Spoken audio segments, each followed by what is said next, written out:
रामचरितमानस की चौपाई जानते हैं कितना मीठा है? जैसे रसमलाई। रसमलाई खा लीजिए और रामचरितमानस की चौपाई गा लीजिए, एकदम मीठा है और उससे ज्यादा मीठा है। इतना मीठा है जो है रामचरितमानस की चौपाई। और आप लोग राम जी की कथा सुन रहे, जब मैं आता हूँ तो आपको राम जी की कथा सुनाता हूँ। और अब शुरू किया हो कि शुरू से, पहले बहुत कथा सुन रहे थे आप रामचरितमानस अब शुरू से सुन रहे हैं। हम लोग चौपाई गाते हैं, चौपाई और गाय। गाय को क्या कहते हैं? गाय। गाय के पास कितना पैर होता है? 4।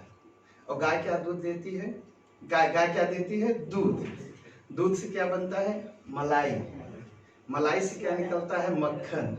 और मक्खन से क्या निकलता है? घी। और घी खाने से क्या होता है? कहते हैं शरीर के सब रोग दूर होते हैं। घी लगाइए और घी खाइए। हम लोग थोड़ा डरते हैं घी खाने से कि मोटे हो जाएंगे। गाय का शुद्ध घी खाएंगे कभी मोटे नहीं होंगे, लेकिन दुकान वाला खरीद के खाएंगे जरूर मोटे होंगे। घी निकालने का एक नियम था, अब सब भूल गए। तो रामचरितमानस की चौपाई वो गाय है और उससे गाय क्या करना चाहिए? गाय को दूहना चाहिए। और दूहते कैसे? धीरे धीरे दूहते हैं ना, तो धीरे धीरे गाइए, तो उसमें से दूध निकलेगा, आनंद निकलेगा। और वह आनंद इतना निकलेगा कि आप भी सुखी रहेंगे और आपके आसपास जितने लोग रहेंगे सब सुखी रहेंगे। इसलिए खूब गाना चाहिए रामचरितमानस की चौपाई। तो राम कथा जो हम पिछली बार छोड़ के गए थे, 2 मंत्र छोड़ नहीं हो पाया था। तो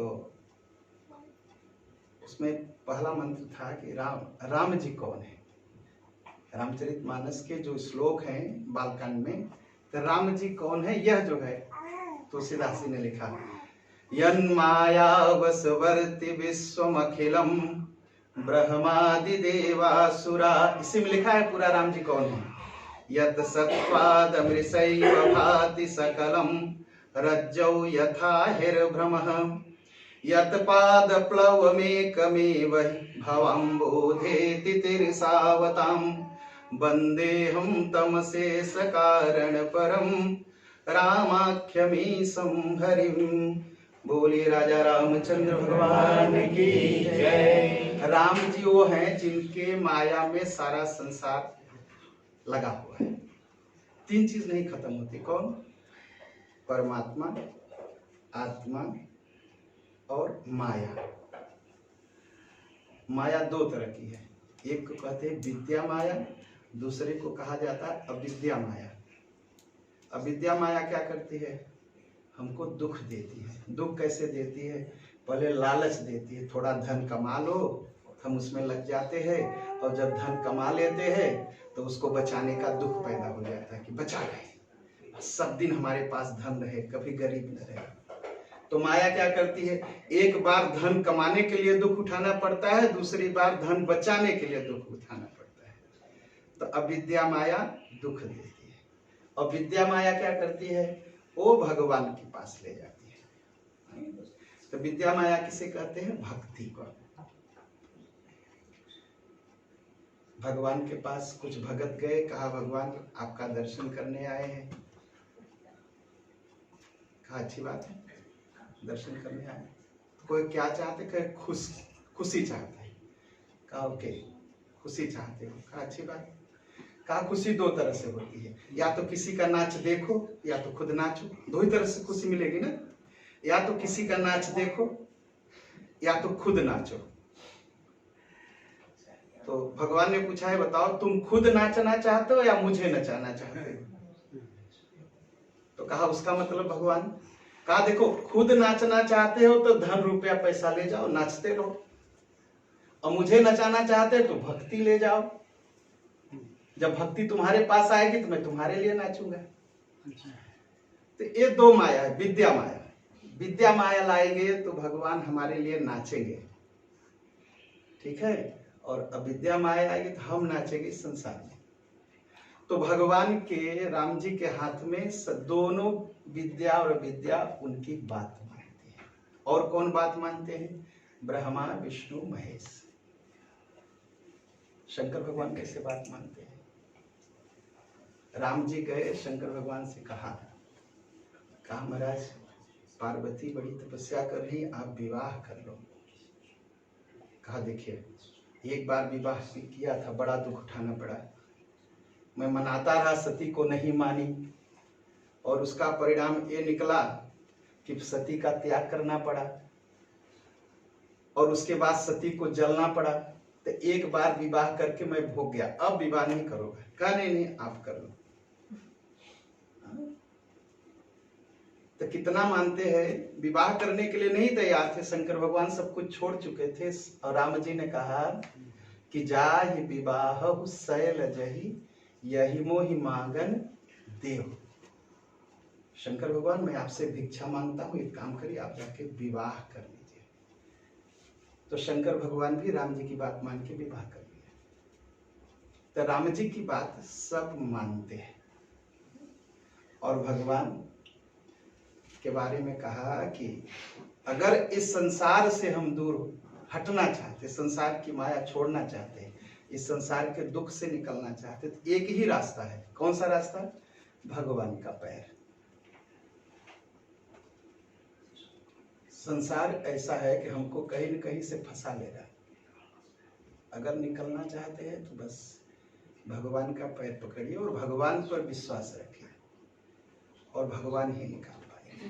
कहा ऐसे भगवान श्री रामचंद्र जी को मैं प्रणाम करता हूँ।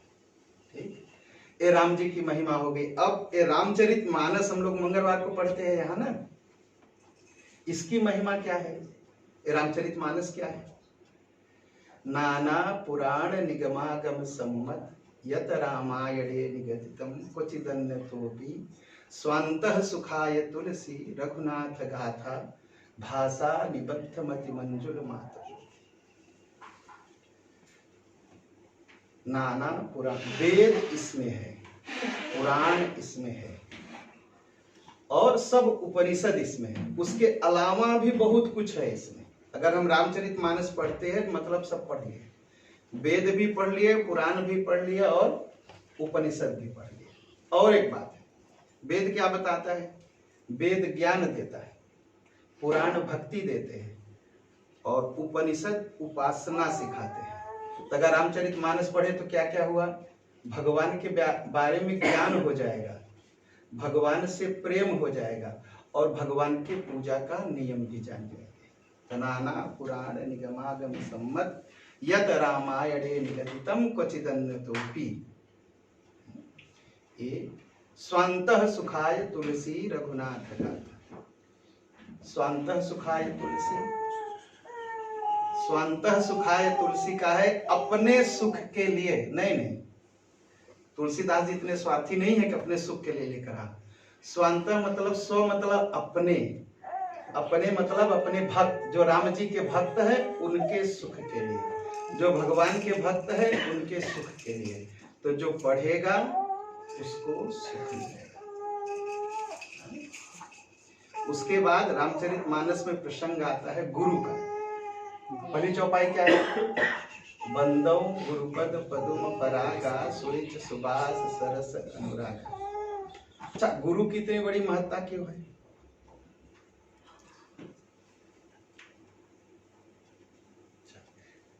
जब न समझेगा शब्द तो पूछ दीजिएगा। हाँ देखिए, ये बात नहीं समझ। हमारे 3 कर्म होते हैं।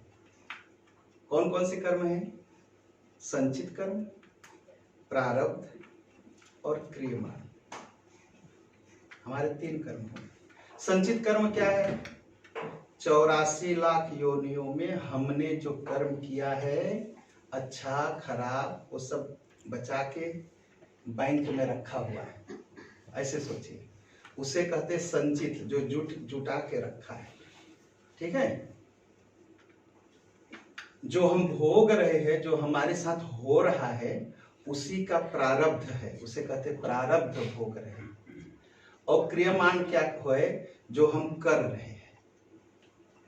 तो संचित कर्म है, उसका प्रारब्ध हम भोगते हैं, और कर्म कर रहे हैं वो जुट रहा है, बैंक में जमा हो रहा है। तो 3 तरह का कर्म है, और वो कर्म कभी खत्म नहीं होता। अच्छा, जितना हम कर्म इस जीवन में किए हैं, उसका जो फल है कभी खत्म हो, इस जीवन में खत्म कर सकते हैं हम? नहीं। अगर धीरे से भी माना जाए तो 84 लाख बार हम जन्म ले चुके हैं। तो 84 लाख जन्म के जो कर्म है वो कब खत्म होंगे? और जितना कर्म हम करते जाएंगे उतनी बार जन्म मिलता है। अनंत है, अनंत कर्म है, अनंत कर्म है, गिनती नहीं है। अच्छा, वो खत्म कैसे होता है? सोचिए, गुरु की महत्ता यही है। खत्म कैसे होता है कर्म? कर्म भगवान की पूजा से नहीं खत्म होगा। ठीक है, भगवान भी कहते हैं सबको अपना कर्म भोगना पड़ेगा, और उस कर्म को खत्म करने के लिए एक उपाय है, गुरु और गुरु मंत्र। गुरु का दिया हुआ मंत्र ही संचित, प्रारब्ध, क्रियमान तीनों कर्मों को खत्म करता है, तब मुक्ति होती है। एक हम लोग एक मंत्र पढ़ते हैं। कौन सा मंत्र पढ़ते हैं? गुरु ब्रह्मा गुरु विष्णु गुरु देवो महेश्वर गुरुर साक्षात् परब्रह्म तस्मै श्री गुरुवे नमः। गुरु कौन है? ब्रह्मा है, विष्णु है, महेश है। देखने में लगता है कि जैसे मैं हूँ वैसे गुरु जी हैं, 2 हाथ है, 2 पैर है, भोजन करते हैं, ऐसे ही, यानी कि अलग है, ऐसे दिखाई पड़ते हैं ना। अब दूसरे ढंग से सोचिए, हॉस्पिटल है ना, हॉस्पिटल में बीमार भी जाते हैं और डॉक्टर भी जाते हैं, दोनों लोग जाते हैं ना। हॉस्पिटल जाएंगे तो डॉक्टर भी वही मिलेगा, और हम अगर बीमार हुए तो हम भी वही रहेंगे। तो ये दुनिया एक हॉस्पिटल है, हम बीमारी के नाते आए हैं, और गुरु जी आए हैं, डॉक्टर हैं, वो बीमारी को खत्म करने के लिए। कौन सी बीमारी है हमें? ये जो बार बार हम जन्म लेते हैं, यही सबसे बड़ी बीमारी है। अब कहेंगे मैंने तो पढ़ा, क्या लोग कहते भी है, एक लाइफ तो एन केयर, यही कहते लोग। सबसे झूठी बात अगर संसार में कुछ है हमको बेवकूफ बनाने के लिए, तो यही शब्द है, एक लाइफ तो एन केयर। जब मैं सुनता हूँ तो सोचता हूँ देखिए अब बेवकूफ बनाने आ गए। एन केयर नहीं, बहुत बार जन्म लेते हैं, और जन्म केवल हमारी आत्मा का नहीं होता, हमारी शरीर का भी जन्म होता है। अब कहेंगे शास्त्र में कहते हैं कि शरीर का जन्म नहीं होता, शरीर तो खत्म हो जाती है। खत्म कुछ नहीं होता। जैसे एक पेड़ सड़ जाता है ना, तो क्या बनता है? क्या कहते हैं निधनास भैया? नहीं, कंपोस्ट। अच्छा, तो पेड़ नहीं खत्म हुआ, अब वो कंपोस्ट बन गया, और उस कंपोस्ट में आप एक बिया रख दो, तो बिया तो इतना ही बड़ा है ना, लेकिन बढ़ता बढ़ता पेड़ हो जाता है। वो आता कहां से है? अब वो कंपोस्ट अब पेड़ बन जाता है। तो कुछ नहीं खत्म होता, यही सनातन है, यही सनातन। तो ये जो जन्म और मृत्यु का चक्र है, यह एक ही शास्त्र कहते हैं, या तो मंत्र जपिए गुरु का दिया हुआ, तो ही कर्म खत्म होते हैं, नहीं तो नहीं।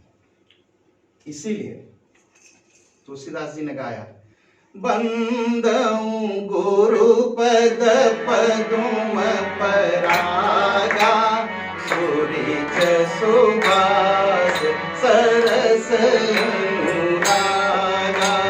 बंदऊ गुरु पद पदुम परागा सुरिच सुभाष सरस अनुरागा।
पद पदुम परागा सुरिच सुबास सरस अनुरागा। गुरु जी की वंदना नहीं किया, किसकी वंदना की?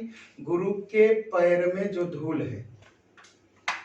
अच्छा, धूल की वंदना, धूल तो होता है हम साफ करते हैं अपने पैर से, गुरु जी को भी साफ कर लेना चाहिए, लेकिन उसकी वंदना करते क्योंकि गुरुदेव के पैर की जो धूल है क्या क्या देती है?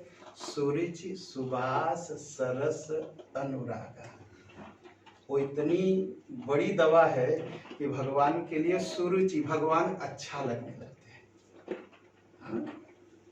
सुबास, फिर भगवान के पास बैठना ही अच्छा लगता है। फिर सरस, भगवान की कथा अच्छी लगने लगती है।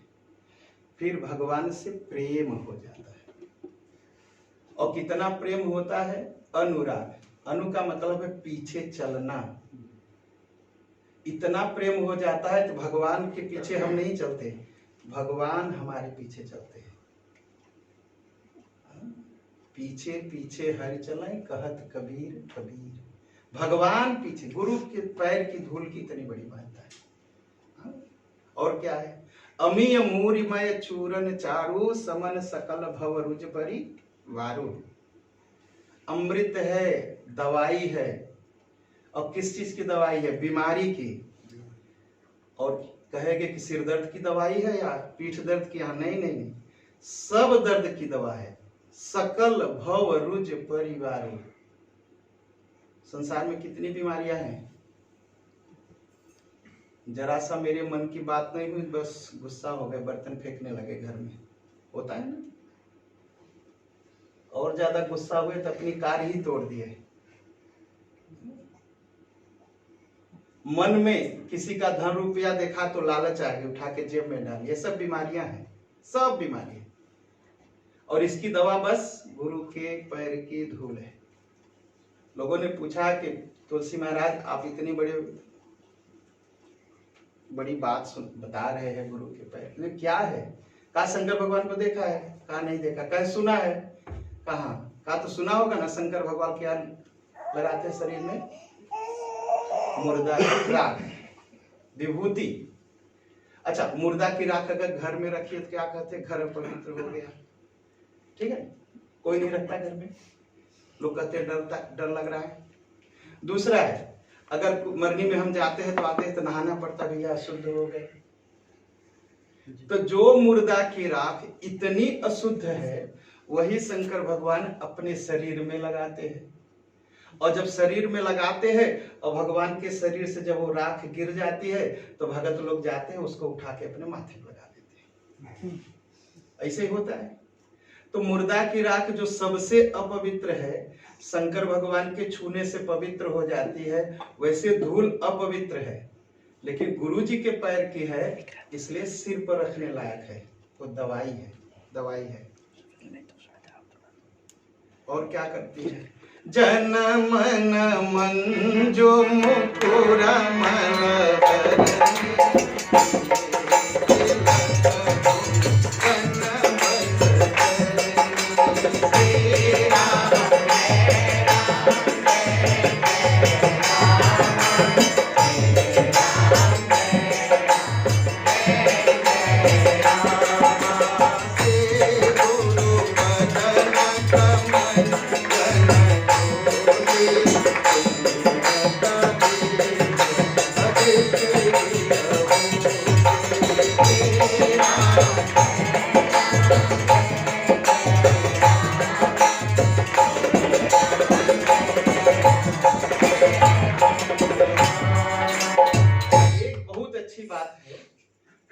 मन का रोग होता है। अच्छा, मन का रोग कैसे कहें? अच्छा, किसी का दिमाग अगर खराब हो उससे कह दीजिए तुम्हारा दिमाग खराब है, दवा ले लो, पहले पटक के मारेगा। तुम्हारा दिमाग खराब है, मेरा दिमाग नहीं खराब है। तो जिसको मानसिक रोग होता है उसको नहीं पता रहता कि उसको रोग है। किसी पागल को आप कह सकते हैं तुम पागल हो? नहीं ना, पटक के मारेगा, कहिएगा मत। तो ऐसे संसार की बीमारी हमको पता नहीं चलती कि बीमारी हमको लगी है एकदम।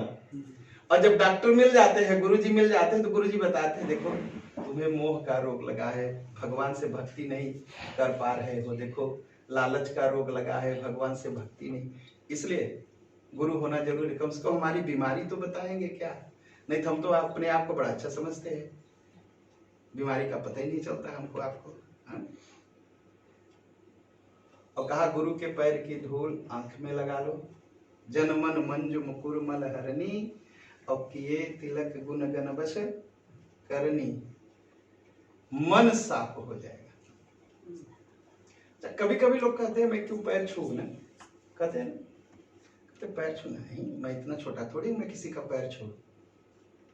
और कभी कभी लोग बच्चों को, अपने बच्चों को सिखाते भी नहीं पैर छूना, बस दूर से हाथ जोड़ो, ठीक है हाथ जोड़ो अच्छी बात है, आशीर्वाद मिलेगा ही, लेकिन पुण्य जो है पैर छूने में ही है। क्यों छूने में है? शायद में कभी बताया, पुण्य पैर में रहता है और पाप दिमाग में रहता है। इसलिए कोई सिर छू के प्रणाम करता है? कोई आता है पंडित जी पाला की ऐसे करता है? नहीं ना, पैर छूते हैं ना, क्योंकि व्यक्ति मनुष्य के किया गया पुण्य उसके पैर में रहता है और मनुष्य का किया गया पाप उसके दिमाग में रहता है। और हम कहते भी हैं बड़ा अच्छा रास्ता चल रहा है, पुण्य किया है, और कहते बड़ा पाप किया है, दिमाग खराब हो गया, क्योंकि पाप दिमाग में रहता है और पुण्य पैर में रहता है। तो क्या छुएंगे? जहां पुण्य है वही ना छुएंगे। इसलिए इसीलिए नियम है कि पैर छू के प्रणाम करिए अपने से बड़ों का, क्योंकि अपने से बड़ों का किया गया पुण्य उनके पैर में। और कैसे प्रणाम करिए? क्या नियम बनाया गया कि पाप हमारे मुड़ी में है, दिमाग में, इसको ही पैर पर रख दीजिए, तो यहाँ जो पाप है वो पुण्य को छू लेगा तो पाप भाग जाएगा, जीवन सुधर जाएगा। इसीलिए नियम आया कि पैर छू के प्रणाम करिए और सिर रख के प्रणाम करिए। इसीलिए जन मन मंजू मुकुर मल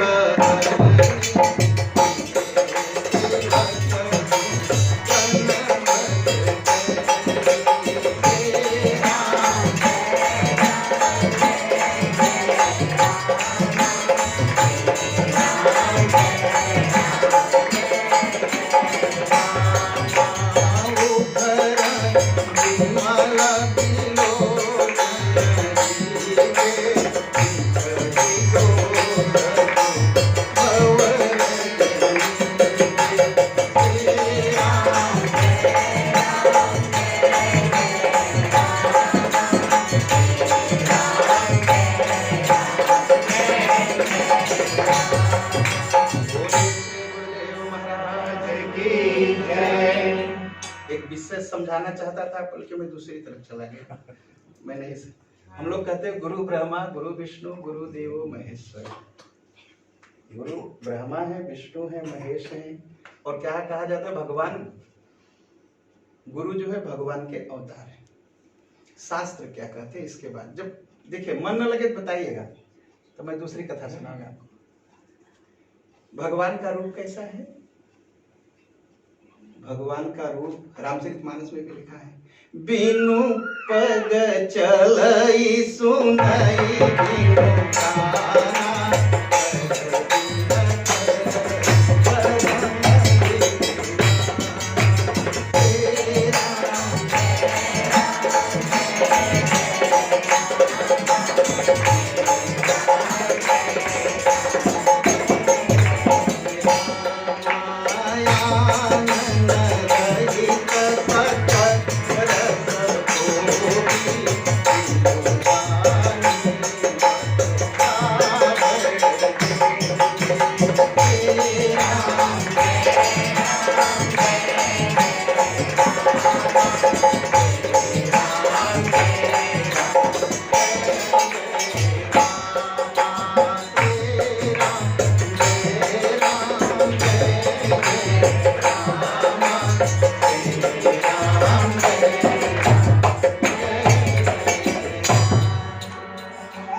भगवान का बिनु पग चलाई, भगवान के पास पैर नहीं है। आप कहेंगे पंडित जी यहाँ मूर्ति तो रखी है, पैर तो है, और आप कहते भी भगवान है, और सही में भगवान है, कोई झूठे मूठे भगवान थोड़ी है। बिनु पग चलाई, पैर नहीं है, सुनई बिनु काना, कान नहीं है। अब कान नहीं है तो भगवान सुनेंगे कैसे? अब हम लोग कथा पर कहते हैं भगवान भजन करो, भगवान सुनते हैं। बिनु पग चलई सुनई बिनु काना, और कर बिन करई करम विधि नाना। हाथ नहीं है लेकिन करते हैं सब कुछ, मुख नहीं है भोजन करते हैं। होता कैसे है? भगवान के न रूप है, न नाम है, न गुण है। आगे की कथा हम बताएंगे सबका क्या मतलब है। न रूप है, न नाम है, न गुण है भगवान का। कहे भगवान का रूप तो है, नहीं है। और समाज यही कहते हैं ना, रामचरितमानस भी यही कहता है।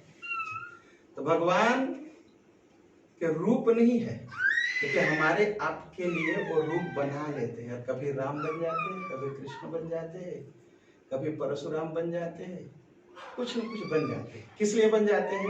क्योंकि हमसे आपसे प्रेम करते हैं। अच्छा, दूसरा है, अब शरीर बन गए, शरीर के अंदर क्या है? भाव है।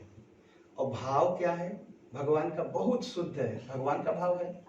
वो भाव जो है भगवान का, वो संत और महात्मा बन जाते हैं, ठीक है। लेकिन और भगवान के पास क्या है? अखंड ज्ञान का स्वरूप है भगवान का। तो भगवान का जो अखंड ज्ञान का स्वरूप है, वो गुरु बन के हमारे आपके जीवन में आते हैं। तो गुरु भी भगवान के अवतार हैं, संत भी भगवान के अवतार हैं, ये सारे अवतार भी भगवान के अवतार हैं।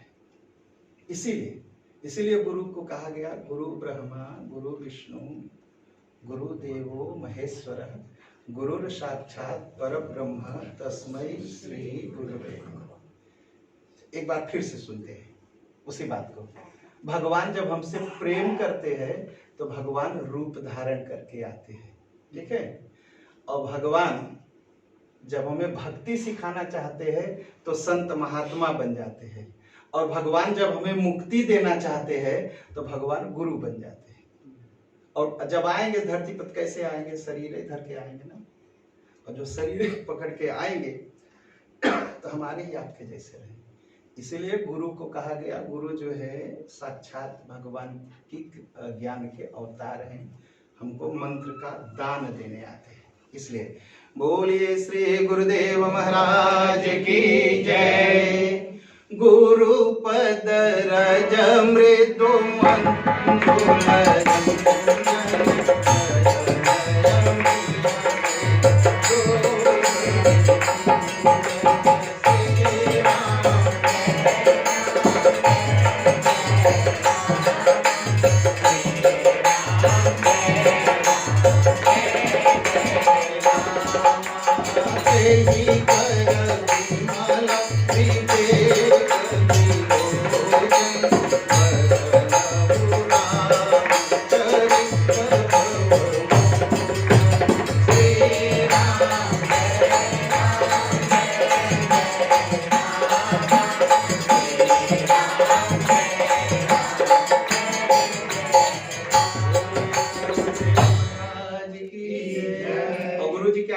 एक मंत्र देते हैं। मंत्र अब कहेंगे गुरु जी कहे भैया राम राम करो, यही मंत्र है। अब हमको आपको सुनने में लगता है बहुत ही ये क्या है, तो मैं रोज सुनता था, इससे क्या होगा? गुरु जी कह रहे मुक्ति मिल जाएगी, मैं तो रोज सुनता था। उसका जो महत्व है हम कम समझ पाते, पहले समझ में नहीं आता, फिर धीरे धीरे समझ में आता है। और समझ में कैसे आता है?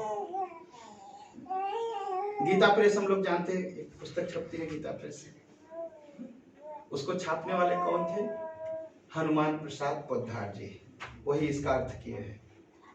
वो किताब छापते थे, तय स्क्रिप्ट अभी तक निकलती, उसका नाम है कल्याण। शायद कोई देखे होंगे। उस तय स्क्रिप्ट का नाम है कल्याण। उसमें उन्होंने कहानी लिखी और सच्ची घटना, उसने कहा कि मेरे अनुभव की है और सच्ची घटना है, ये हमें संतों ने ऐसा बताया। उन्होंने लिखा, कहा दो भाई थे, धर्मदास और करमदास।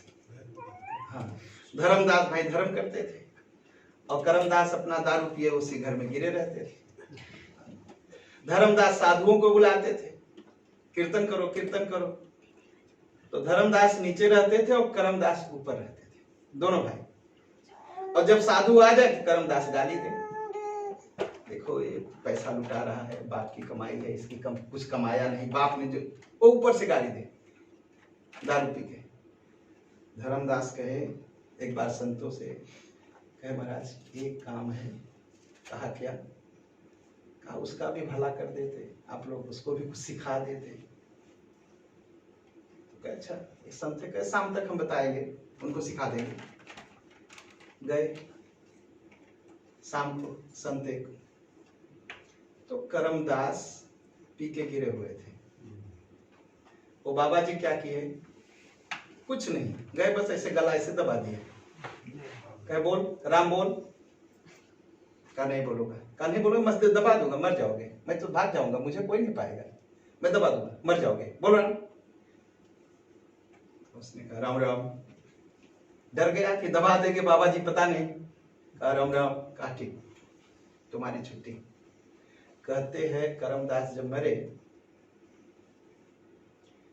तो जमराज आए लेने। तो जमराज के दूत गए जमराज के घर। जब जमराज के घर गए तो जमराज ने कहा कि देखो हमारे यहाँ एक नियम है। कहा क्या?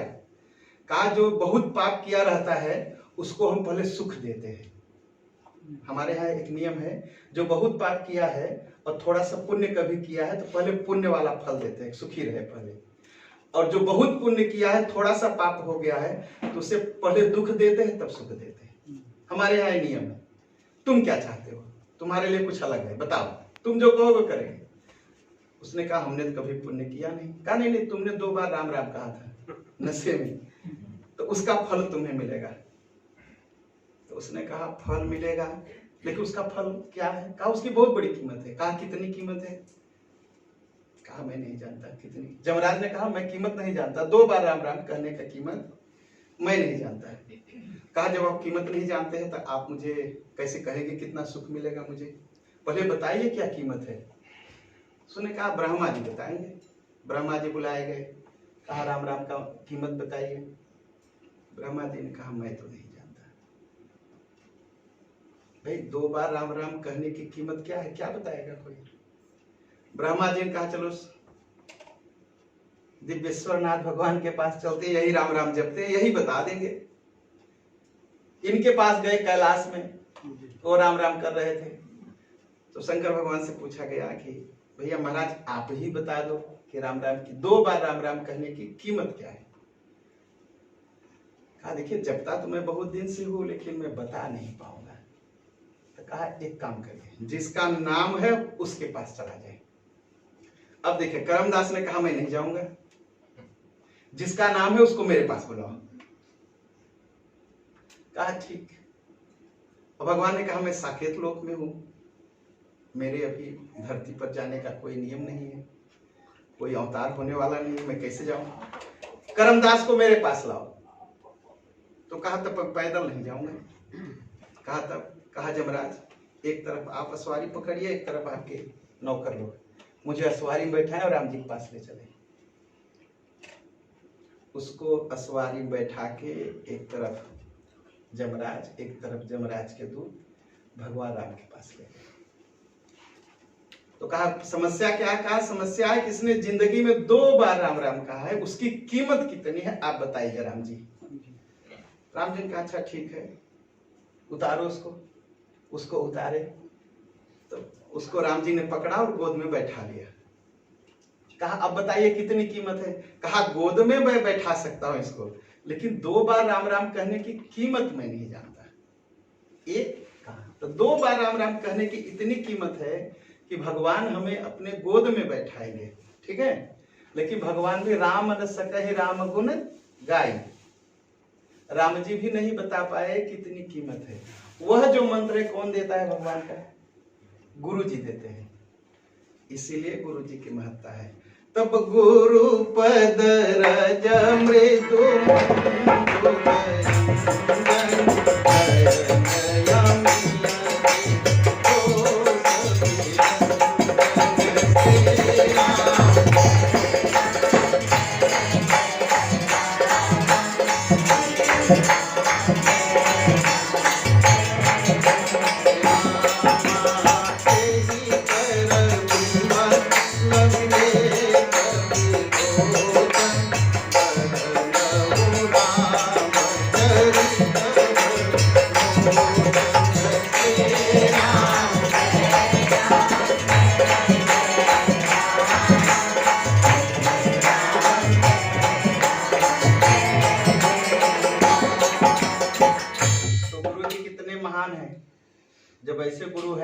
तुलसीदास जी ने क्या कहा, उनके पैर की धूल लेके मैं आंख में लगा दूं।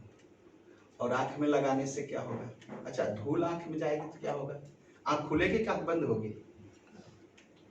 बंद होगी अगर धूल आंख में जाए। तो रामचरितमानस में कहा कि दो आंख यहाँ है, वैराग्य की और ज्ञान की। ठीक है, दो आंख है। अच्छा, कहा वैराग्य और ज्ञान में भी दोष लगता है? एकदम लगता है। अच्छा, आंख में भी बीमारी होती है ना, हम लोग कहते हैं मोतियाबिंद हो गया, एक उज्जर सा कुछ बन जाता है। हाँ, हम लोग कहते हैं मोतियाबिंद, एक बिंदु जैसा बन जाता है। तो इससे ज्ञान में भी अहंकार का रोग लग जाता है, और वैराग्य में भी अहंकार का रोग लगता है। ज्यादा ज्ञान हो गया, ज्यादा वेद पुराण पढ़ लिए, अब यहाँ मुझे पूरी रामचरितमानस याद है, क्या समझते हैं आप? ऐसे बोलते हैं ना लोग, अरे आप क्या बात करते हैं, पूरी गीता मुझे याद है, आप मेरे सामने। अहंकार का रोग लगा ना, और जब अहंकार का रोग लग जाता है तब अपने आगे कोई दिखाई नहीं पड़ता। आगे राजा ययाति थे, अभी मैं आजकल फिर से शुरू किया हूँ महाभारत पढ़ने के लिए, शायद 2-4 बरस लगेंगे। इतना मोटी किताब, 15 वॉल्यूम है, एक एक वॉल्यूम इतना मोटा मोटा रखेंगे इतना। तो राजा ययाति बहुत पुण्य किए और गए स्वर्ग। लंबी कहानी, लेकिन मैं छोटे में बताता हूँ कितनी बड़ी गलती उन्होंने किया। ऊपर गए तो इंद्र ने उनसे पूछा, महाराज आप जब तपस्या कर रहे थे, जब आप धरती पर थे तो अपना धर्म का काम किए? हाँ, मैंने बहुत किया, मेरे सामने ज्ञानी कोई राजा नहीं था, मेरे सामने कोई ज्ञानी नहीं था, मेरे समान कोई दानी नहीं था। राजा ययाति बोलते हैं, और राजा ययाति, लंबी कहानी, राजा ययाति के ही एक कुल है, कौरव के वंश। लंबी कहानी, दुष्यंत आते हैं, शकुंतला आती है, भरत आते हैं, जिसके नाम भारत देश का नाम पड़ता है, सब ऐसे। बस उन्होंने कहा, और इंद्र ने क्या किया, कहा जो अहंकारी है वो स्वर्ग में नहीं रह सकता, तुम्हारे अंदर बहुत अहंकार है, तुमने इतना दान दिया, धक्का दे दिया, नीचे जाओ। स्वर्ग से गिरा दिया उनको, ययाति को। तो ज्यादा दान देने का अहंकार हो जाता है, यही रोग है, ज्यादा ज्ञान का अहंकार होता है। कभी कभी लोग सुना भी देते हैं, अरे मैंने इतना बड़ा परिवार और धन छोड़ के वैराग्य लिया है, साधु बना हूं। साधु बन गए, लेकिन उसका याद अभी तक है दिमाग में, यही अहंकार। तो इस अहंकार को, जो आंख अंदर की है, ज्ञान वैराग्य की जो अहंकार है, ज्ञान वैराग्य की जो आंख है, उसमें जो अहंकार हो जाता है, जो मोतियाबिंद हो जाता है, रोग लग जाता है, गुरु जी के पैर की धूल उस बीमारी को खत्म कर देती है। गुरु पद रज मृदु मंजुल,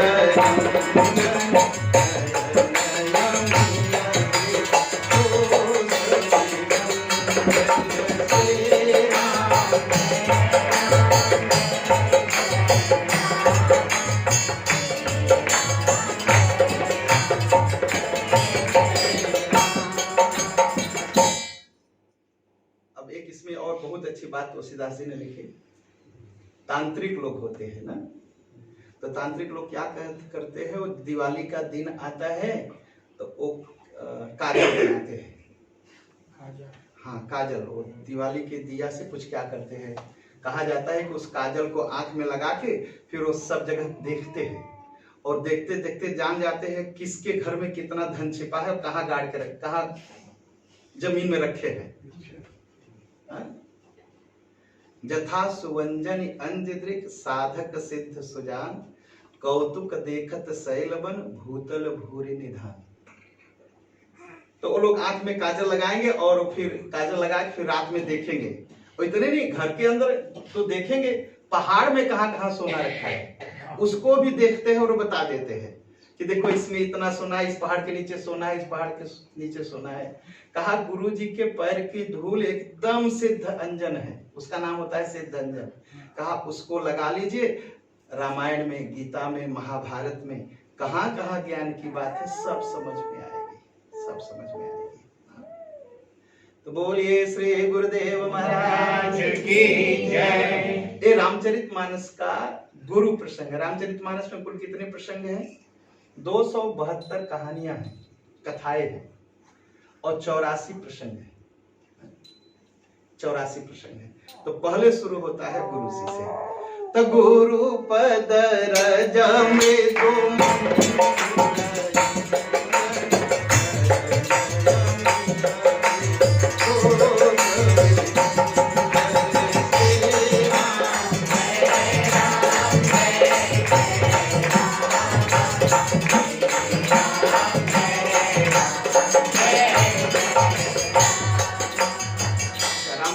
में कुल कितने गुरु है ये भी गिन लीजिए। वशिष्ठ गुरु है ना, शास्त्र के गुरु है। विश्वामित्र के गुरु है, शस्त्र के गुरु है।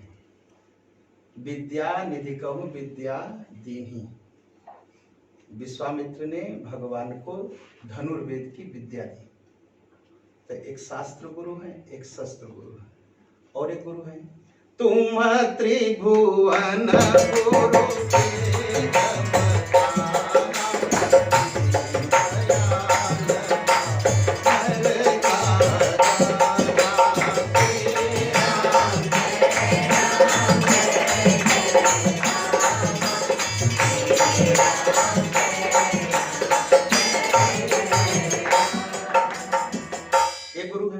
शंकर भगवान। तुम त्रिभुवन गुरु वेद बखान, 3 हुए। अच्छा, उसके बाद राम जी भी गुरु है, अरण्य कांड में है। जगत गुरु च शाश्वतम तुरीयमेव केवल, राम जी भी गुरु है। कितने गुरु हुए? 4 गुरु हो गए, 2 और गुरु हैं। कपट मुनि, प्रताप भानु की कथा पढ़े हैं, वो भी गुरु बनता है, कितनी बड़ी बड़ी बातें कहता है प्रताप भानु से। उसका नाम है कपट मुनि। हाँ, तो कपट के भी गुरु हैं। एक और उसको कहते हैं प्रपंची गुरु। राजा प्रताप भानु से कहा उसने, मांगो, क्या मांगते हो, मैं सब देने के लिए तैयार हूं, आज जो मांगोगे मैं सब दूंगा। तो प्रताप भानु ने क्या मांगा? कहा एक चीज दीजिए कि मैं कभी बुढ़ा न हो। भाई शरीर, अगर आप धरती पैदा हुए तो कोई कह सकता है कि बुढ़ा नहीं हो सकते? सब चीज बुढ़े हो रही, हर सेकंड बुढ़े हो रहे हम लोग। कहा दूसरा, कहा बुढ़ा तो होऊंगा लेकिन मरना पड़ेगा। कहा दूसरा आशीर्वाद दीजिए, कभी न मरो। ठीक है, उसने कहा ठीक ठीक, चलो कभी सब दिन जवान रहोगे, कभी नहीं मरोगे। कहा लेकिन एक डर है, बुढ़ा नहीं होऊंगा, मरूंगा नहीं, लेकिन धन तो खत्म होता है ना। कहा आशीर्वाद दीजिए मेरा धन कभी खत्म न हो। उसने कहा ठीक ठीक, एकदम ठीक, ये भी ले जाओ, कभी धन नहीं खत्म होगा। कहा अच्छा, धन तो रह सकता है, लेकिन दुश्मन चढ़ाई करके मुझे गद्दी से हटा सकते हैं, मुझे हरा सकते हैं, तो मैं किसी से हारू ना। गुरु ने कहा ठीक है, ये भी ले जाओ। तो उसने क्या मांगा? जवानी मांगी, अमरता मांगी, धन मांगा, शत्रुओं का नाश मांगा, और उसने एक बार भी नहीं मांगा कि भगवान की भक्ति दो। ये प्रताप भानु की कथा है, आगे आएगी, मैं सुनाऊंगा आपको। तो उसे कहते प्रपंची गुरु। प्रपंची गुरु क्या सिखाएंगे? भक्ति एकदम नहीं सिखाएंगे, जाओ जाओ जाओ, ये हो जाएगा, मुकदमा जीत जाओगे, ये करोगे, वो करोगे। और एक और गुरु है, कौन गुरु है? कालनेमी। कालनेमी की भी कथा आप जानते हैं। कालनेमी ने क्या किया? हनुमान जी से कहा आओ आओ आओ। कहा क्या? कहा देखते नहीं मैं इतना बड़ा साधु हूँ। कहा, हनुमान जी ने पूछा कैसे साधु हूँ? कहा देखो मैं यहाँ पर्वत पर बैठा हूँ उत्तरांचल में, और लड़ाई लंका में हो रही। भारत के नक्शे पर उत्तरांचल यहाँ है और लंका यहाँ है, नीचे नक्शा देखेंगे, कम से कम 4-5 हजार किलोमीटर की दूरी है दोनों में। तो कहा देखो मैं इतना सिद्ध गुरु हूँ कि मैं यहां से देख रहा हूँ, होत महारण रावण रामय। हनुमान जी तुरंत रुक गए। कहा अच्छा, आप तो बड़े सिद्ध हैं महाराज। लेकिन हनुमान जी ने सोचा, ये पहले कहा रावण, फिर कहा राम, और जो राम का भगत होता है तो पहले कहता है राम, तब कहता है रावण। इसका मतलब है रावण रावण ज्यादा जिंदगी के नकली है। तो क्या किया हनुमान जी? पूंछ में लपेटा और उठा के पटक दिया, कहा मर जाओ, भागो यहाँ से। तो ये प्रपंची गुरु है, प्रपंची गुरु। तो ये इतने तरह के गुरु रामचरितमानस में। और एक गुरु और है, रामचरितमानस गुरु है। सतगुरु गए सतगुरु ज्ञान विराग जोग, रामचरितमानस भी गुरु है। तो सारे गुरुओं की प्रार्थना हमारे तुलसीदास जी करते हैं। गुरु पद रज मृदु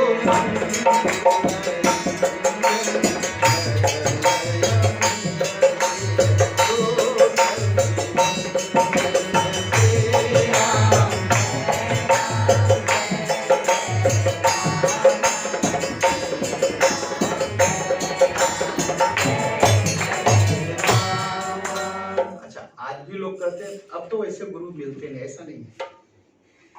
बहुत सिद्ध गुरु हैं, कुछ पहाड़ों में रहते हैं, कुछ समाज में घूमते हैं। हमारे आपके खोजने की बात है या हमारे किस्मत की बात है। और हम क्या करते, अच्छा एक चीज और करना चाहिए जीवन में, गुरु खोजना नहीं चाहिए। क्यों? हम खोजने कैसे जाएंगे? इसी दिमाग से जाएंगे ना। तो ये दिमाग क्या चाहता है? धन चाहता है, रुपया चाहता है, पैसा चाहता है। तो भी हम देखेंगे गुरु कितना चला है, गुरु जी के कितने आश्रम है गुरु जी के, ठीक है। फंस जाएंगे, इस दिमाग से मत खोजिए, इंतजार करिए और भगवान से कहते रहिए जो मेरे गुरु जी होंगे किसी जन्म के वो मुझसे मिल जाए। रावण के गुरु का नाम क्या था? शंकर भगवान। अच्छा, अब काकभुसुंडी जी के गुरु का क्या नाम था? कोई नहीं जानता। संसार में आज तक काकभुसुंडी जी के गुरु का नाम कोई नहीं जानता, और रावण के गुरु का नाम सब जानते हैं कि शंकर भगवान है। और शंकर भगवान को सारी दुनिया जानती है, सारी पूजा करते हैं। काकभुसुंडी जी के गुरु को कोई नहीं जानता, नाम तक नहीं जानते। इतना जानते हैं कि हाँ गुरु थे उनके। लेकिन काकभुसुंडी जी को राम जी मिल गए, और रावण को जो है राम जी मिले लेकिन पहचान नहीं पाए। जरूरी नहीं है कि गुरु बहुत प्रसिद्ध हो, बहुत धनी हो या बहुत विद्वान हो। गुरु क्या होता है? साधक हो, साधक हो। गुरु पद रज मृदु